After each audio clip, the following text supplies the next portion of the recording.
দর্শক, যদি আপনার বাবু কোনো হাম রোগীর সংস্পর্শে বা কাছাকাছি চলে আসে, তাহলে আপনি কি করবেন? আপনার বাবুকে কিভাবে প্রতিহত করবেন? অর্থাৎ যদি কারো কোনো রোগীর সাথে তার কন্ট্যাক্টে চলে আসে, তাহলে কি করণীয় আছে আজকের ভিডিও নিয়ে আমি বলতে চাই। আমি আপনার একটা আহমেদ নাজমুল আনাম, শিশু কিশোর নবজাতক এবং শিশু হৃদরোগ বিশেষজ্ঞ সহযোগী অধ্যাপক। আপনাদের কাছে হাম বিষয়ে আমার দ্বিতীয় ভিডিও নিয়ে আমি আজকে আপনাদের সামনে হাজির হয়েছি। তো দর্শক, প্রথমে আমরা বলবো যে আমি গত ভিডিওর রেস্টেই বলবো যে হাম রোগের লক্ষণ কি। হাম রোগেরা এখন চারিদিকে হচ্ছে। গতকালকে বেশ কিছু রোগী মারা গেছে, আমরা দেখলাম শিশু রোগী মারা গেছে। হাম রোগ হতে হলে অবশ্যই 103 থেকে 104 ডিগ্রি জ্বর থাকবে 2-3 দিন। সেই সাথে 3টা সি, কাশি হবে, কফ, করাইজা, নাক দিয়ে পানি পড়বে এবং কনজাংটিভাইটিস, চোখ লাল হবে, চোখে পিচুটি হবে, ময়লা হবে। আর সেই সাথে গা হাত পা ব্যথা, না খেতে না চাওয়া, অরুচি, দুর্বলতা এগুলো থাকবে এবং র্যাশ। সাধারণত জ্বরের 3য় দিন থেকে র্যাশ উঠবে। র্যাশ সাধারণত কানের পিছন থেকে শুরু হয়ে সারা শরীরে ছড়িয়ে পড়বে। এখন যদি কোনো কারণে এরকম কোনো সিমটম আছে বা হাম রোগ শনাক্ত হয়েছে, এমন রোগের সংস্পর্শে আপনার বাবু চলে আসে বা কোনো রোগী যদি আসে, তাহলে কি করণীয়?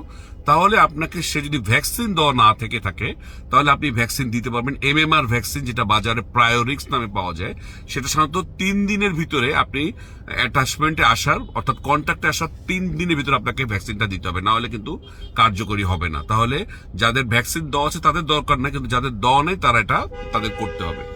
আর যদি বাবুটা 6 মাসের নিচে হয়, কারণ ভ্যাকসিনটা আপনারা জানেন যে 6 মাসের উপরে দেওয়া হয়, 6 মাসের নিচে হয়, কোনো গর্ভবতী মহিলা হন অথবা এমন কোনো ব্যক্তি যার ইমিউনিটি কম আছে, কোনো রোগে আক্রান্ত যার ফলে ইমিউনিটি কমে গেছে, তাদেরকে 6 দিনের ভিতরে ইমিউনোগ্লোবিন দিতে হবে। ইমিউনোগ্লোবিন, এটা ভ্যাকসিন নয়, এটা ইমিউনোগ্লোবিন, হিউম্যান নর্মাল ইমিউনোগ্লোবিন দিতে হবে 6 দিনের ভিতরে। ভ্যাকসিনটা দিতে হবে 3 দিনের ভিতরে, প্রায়োরিক্স নামে যেটি পাওয়া যায়।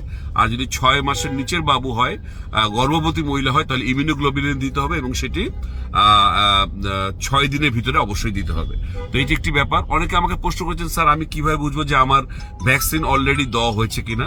আপনার যে টিকা কার্ড, সরকারি টিকা কার্ড, সেটি আপনি বের করুন এবং এই কার্ডে আপনি খেয়াল করবেন যে টিকার নিচে MR কথাটা, ভ্যাকসিনটা কথাটা লেখা আছে কিনা। এই দুটো ভ্যাকসিন, মিজেলস এবং রুবেলা শব্দটি লেখা আছে কিনা, অথবা MR ভ্যাকসিন কথাটা লেখা আছে কিনা। এটা দুটো ভ্যাকসিন দেওয়া হয়েছে 9 মাসে এবং 15 মাসে। হাম কার্ডে, যেটা আপনার ভ্যাকসিন কার্ড, সেটা নিচের দিকে এই ভ্যাকসিন কথাটা লেখা আছে। সুতরাং আপনি খেয়াল করুন, যদি না দিয়ে থাকেন তাহলে আপনাকে এই ভ্যাকসিন, আপনাকে আমি বলেছি গত ভিডিওতে যে দিয়ে দেওয়াই ভালো। যে কোনো বয়সে যে কেউ, বড়রাও দিতে পারবেন, কারণ late vaccine is better than no vaccine. সুতরাং আমি বলবো ভ্যাকসিন দিয়ে ফেলাটাই ভালো। আর ওই যে বললাম, যদি কারো কন্ট্যাক্ট আসে তাহলে অবশ্যই 3 দিনের ভিতরে ভ্যাকসিন আপনাকে দিতে হবে, প্রায়োরিক্স নামে যে ভ্যাকসিনটি। সবাইকে এই হাম বিষয়ে পরবর্তী আরো সতর্কতার জন্য আমি আপনাদের ভিডিও দেখার জন্য আহ্বান জানালাম। সেই পর্যন্ত বরাবর মতোই আল্লাহ হাফেজ।